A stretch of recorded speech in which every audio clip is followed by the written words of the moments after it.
Halo sahabat religi, jangan lupa nonton dan subscribe. Assalamualaikum warahmatullahi wabarakatuh. Om Swastiastu, salam nama budaya, salam kebajikan bagi kita semua. Kembali lagi bersama saya Putu Danayasa, tentu masih dalam acara podcast Kemenang Konawe Selatan. Nah, hari ini menjadi hari yang cukup spesial karena kita di ruang podcast ini hadir salah satu pegawai kantor Kementerian Agama Kabupaten Konawe Selatan yang memiliki peran sangat penting ya dalam meningkatkan kinerja pegawai di lingkungan Kabupaten Konawe Selatan. Boleh kita sapa dulu bapak-bapak di sebelah saya ini ya, dengan siapa, tugasnya seperti apa, atau jabatannya apa ya? Baik, terima kasih. Assalamualaikum warahmatullahi wabarakatuh. Waalaikumsalam. Selamat siang, salam sejahtera buat kita semua. Om Swastiastu, nama budaya, salam kebajikan. Sebelum kita membahas lebih jauh tentang peran saya di kantor Kementerian Agama Kabupaten Konawe Selatan, saya terlebih dahulu memperkenalkan diri. Seperti pepatah saat ini yang lagi dengar-dengarnya, umur ikan lele. Itulah nama hewan. Oke. Ya. Tak kenal maka tak sayang maka tak jadi, maka jadilah ikan lele. Jadi, Oke. nama saya Ujang, ya itu nama panggilan saya. Adapun nama saya di kantor yaitu Muslan. Karena saya di kantor Kementerian Agama Kabupaten Konawe Selatan ini adalah sebagai pengelola BUMN atau barang milik negara. Barang milik negara. Oke. Berarti saya panggil ikan lele atau apa ini? Saya panggil Pak Muslan saja ya. Oke. Ya. Pak Muslan ini tadi mungkin sudah dikenalkan, beliau tugasnya di bagian pengelolaan barang milik negara. Ya mungkin masih banyak teman-teman yang belum tahu nih apa barang milik negara itu. Ya. Sebelumnya tugas utama sebagai pengelola BUMN adalah yaitu penggunaan yang pertama, yang kemudian pemanfaatan, selanjutnya penghapusan dan pemindahantanganan. Ya. Jadi BUMN sendiri itu adalah barang atau sesuatu yang dibeli atau diperoleh melalui anggaran pendapatan dan belanja negara atau perolehan lainnya yang sah, seperti hibah yang barang-barang yang dihibahkan dari kementerian lembaga lain yang menghibahkan kepada kita, dalam hal ini Kementerian Agama, melalui prosedur. Ya.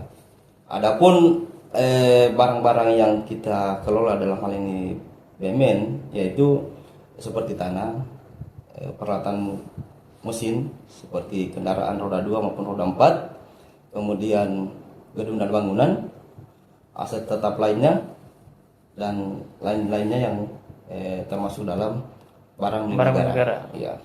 Oke, ini kalau bicara barang milik negara ini kan tentu semua tercatat dengan baik. Ya, tercatat dengan baik. Bagaimana proses pencatatan itu, Pak? Ya. Jadi perlu diketahui kepada kita semua bahwa barang milik negara yang dibeli ataupun diperoleh dari lembaga lain itu sebelum menjadi aset ada prosesnya, yaitu melalui perencanaan. Kalau misalnya BUMN itu yang diperoleh melalui pembelian atau APBN.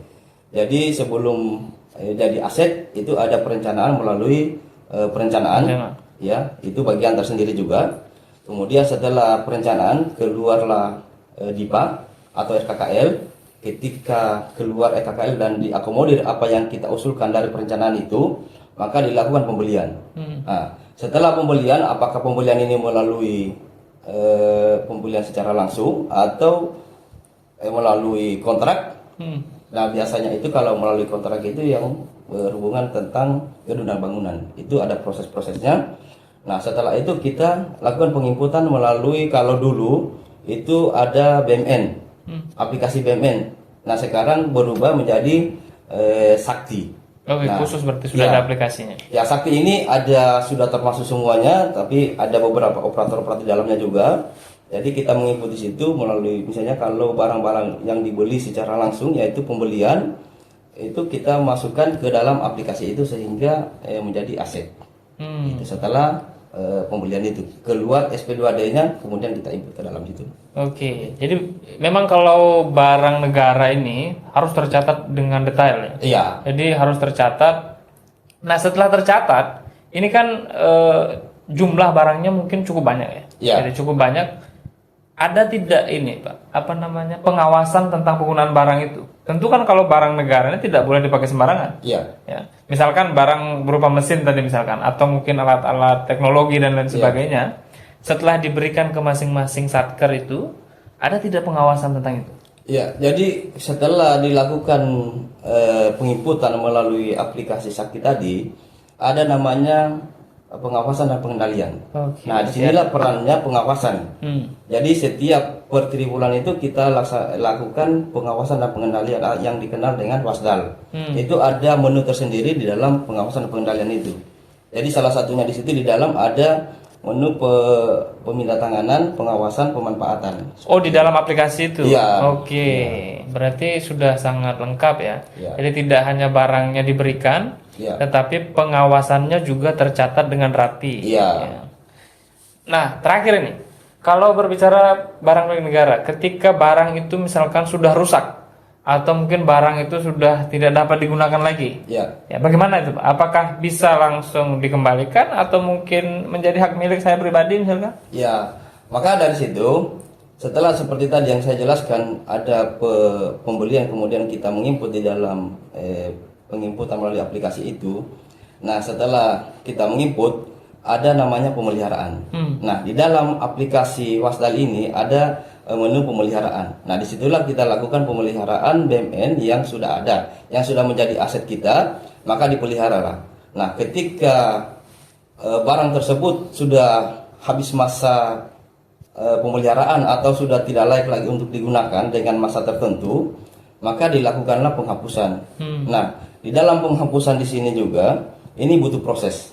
Ya, prosesnya agak panjang. Nah, sebelum dilakukan penghapusan ada namanya PSP, penetapan status penggunaan. Penetapan status penggunaan Barang milik negara. Nah, kebetulan kita sudah ada beberapa kali kita melakukan penghapusan seperti kendaraan dinas roda 4, kita sudah melakukan penghapusan karena kendaraan tersebut sudah tidak layak lagi untuk digunakan untuk operasional operasional kepala kantor, maka kita lakukan penghapusan. Nah, sebelum kita lakukan penghapusan, maka kita akan mengusulkan namanya PSP melalui eselon 1. Nah, ketika kita sudah mengusulkan PSP ini, terbitlah SK PSP-nya. Nah, setelah dilakukan PSP, terbit SK PSP-nya, maka kita mengajukan kembali untuk penghapusan. Dalam hal ini persetujuan, kembali lagi terbit SK persetujuan untuk penghapusan.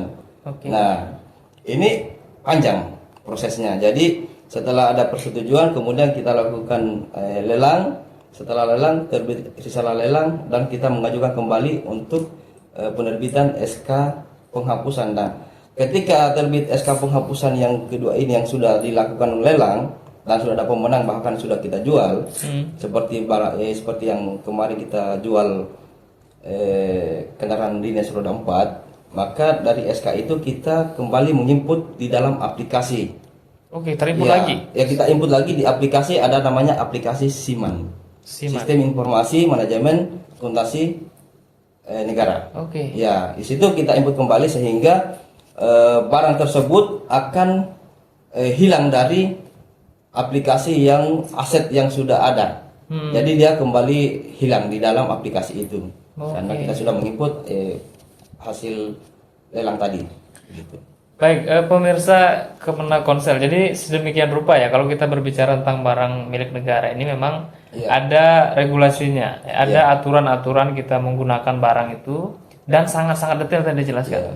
Tidak hanya dari perencanaan, bahkan sampai penghapusan. Jadi tidak serta-merta misalkan barang itu sudah tidak layak kita gunakan, tiba-tiba langsung dijual begitu saja. Jadi tidak boleh ya. Nah, terakhir coba berikan ini dong Pak, ke teman-teman mungkin terkait dengan bagaimana barang milik negara ini benar-benar mampu dimanfaatkan dengan baik oleh teman-teman, bukan hanya di lingkungan kantor, tapi di seluruh satker yang ada di Kabupaten Konawe Selatan.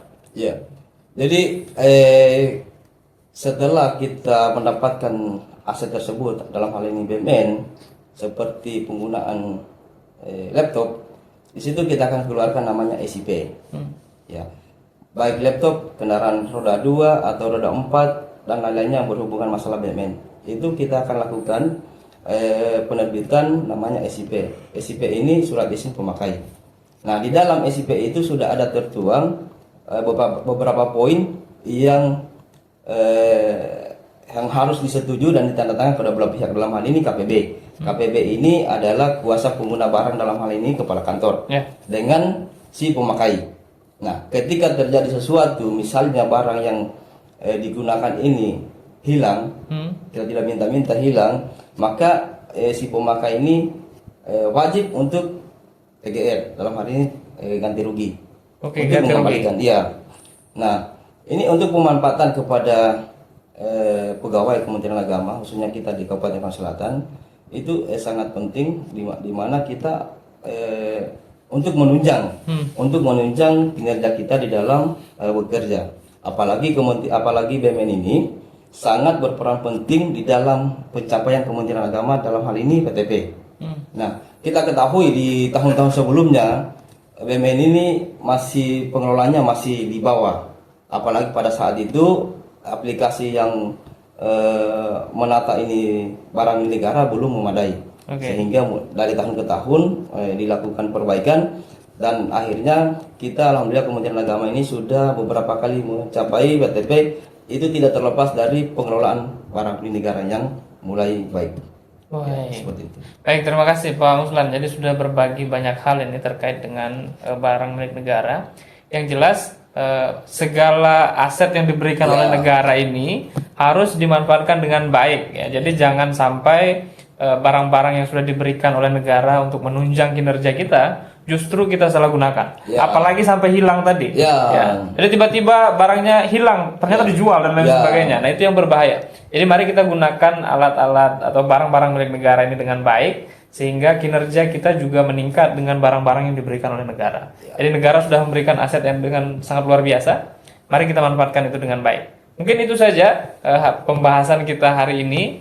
Jadi banyak hal mungkin akan kita bahas di pertemuan kita selanjutnya. Terima kasih. Kita tutup dengan Assalamualaikum warahmatullahi wabarakatuh. Om Santi Santi Santi Om. Salam sejahtera bagi kita semua.